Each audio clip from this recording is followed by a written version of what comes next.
অনেক ক্ষেত্রে দেখা যায় সরকারি হাসপাতালগুলোতে একটা সিন্ডিকেট থাকে।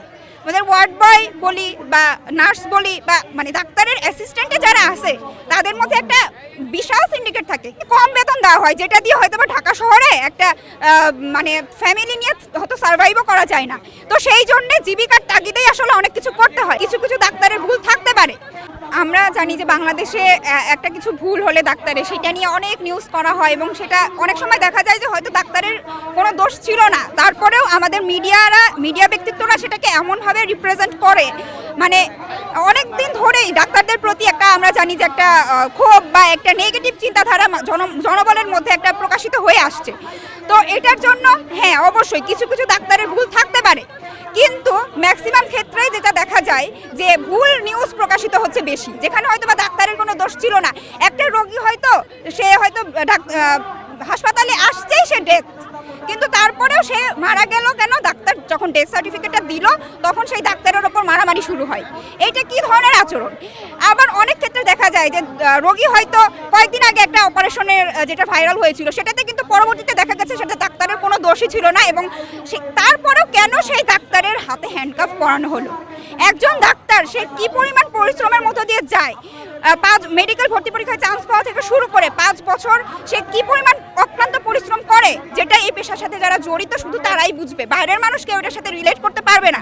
কিন্তু সেই ডাক্তারের যে হ্যান্ডকাপ পরানো হলো এটা কতটুকু যৌক্তিক? পরে যখন তদন্ত করে দেখা হলো তার কোনো দোষ নেই, পরে কিন্তু তাকে সাথে সাথে আদালত থেকে জামিন দেওয়া হয়েছে।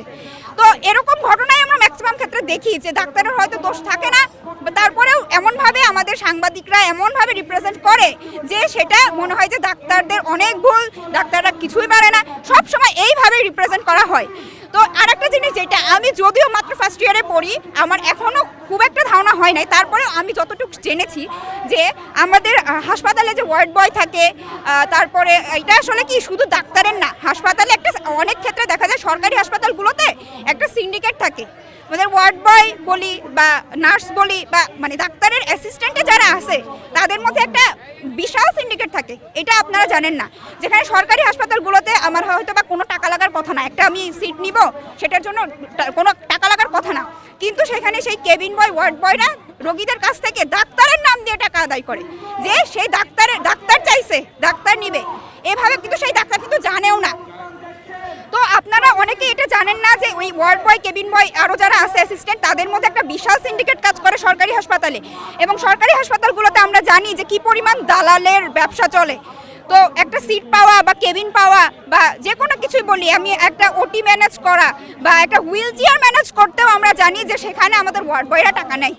তো এটা ডাক্তারের নাম দিয়ে টাকা নেয়। এখন রোগী তো ভাবে যে ডাক্তার এটা কেন টাকা নিবে, তো সব দোষ ডাক্তারের ওপর যায়, কিন্তু ডাক্তারের কিন্তু 1 পয়সাও সেটা ডাক্তারের পকেটে গেল না। ডাক্তার হয়তো সে বেতন অনুযায়ী সে যে সে টাকা পাওয়ার কথা সে শুধু সেটাই পাইলো। তো এরকম একটা বিশাল সিন্ডিকেট সরকারি হাসপাতালগুলোতে থাকে। বেড ম্যানেজ করা, কেবিন ম্যানেজ করা, এগুলো সবকিছুতে হয়তো ডাক্তারের হাত থাকে না।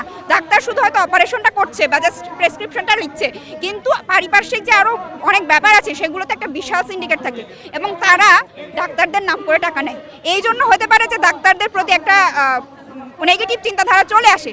কিন্তু আমার এটাই দাবি থাকবে যে সাংবাদিকদের প্রতি আমার একটা রিকোয়েস্ট থাকবে যে আপনারা কোনো কিছু হইলে একটা হাসপাতাল হয়তো কিছু হয়েছে, কোনো ডাক্তারকে হয়তো মারা হয়েছে বা কিছু বা কোনো অপারেশন নিয়ে কোনো কিছু ভুল বা কিছু যেটা তথ্য ছড়াক, সেটা আপনারা যাচাই বাছাই না করে একদম হই দিয়ে সবাই নিউজ করে ডাক্তারটাকে পুরো একদম পাবলিকলি ডিফেম করা, তাকে হ্যান্ডকাফ পরানো, যদিও তার কোনো দোষই ছিল না। এটা আমরা কয়েকদিন আগে একটা রিসেন্ট ঘটনাতে দেখেছি। তো এটা আপনারা একটু যাচাই করবেন। তো আসলে অনেক কথাই বলা যায় যে আপনারা জানেন যে বাংলাদেশের প্রেক্ষাপটে একটা ডাক্তারের বেতন কতটুকু।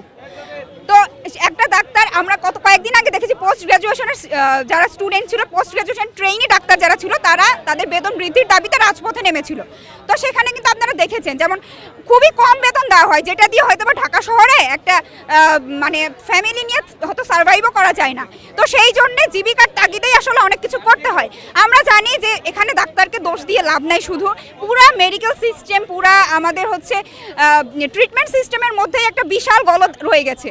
আমি যেটা বললাম যে বিশাল সিন্ডিকেট থাকে সরকারি হাসপাতালে, তো এগুলা নিয়ে তারপর আমাদের বেতন বৃদ্ধি যৌক্তিক দেওয়া হয় না। বাইরের দেশে আপনি দেখবেন যে ডক্টরদের কি পরিমাণ রেসপেক্ট করা হয় এবং তাদের বেতন সবচাইতে বেশি। অন্যান্য প্রফেশনের চেয়ে ডক্টরদের বেতন সবচাইতে বেশি বাইরের দেশে, কিন্তু আমাদের ক্ষেত্রে কি হয়, বিসিএস করা লাগে, তো বিসিএস করলে অন্যান্য ক্ষেত্রে যেরকম নর্মাল স্কেল সেই স্কেলই দেওয়া হয়।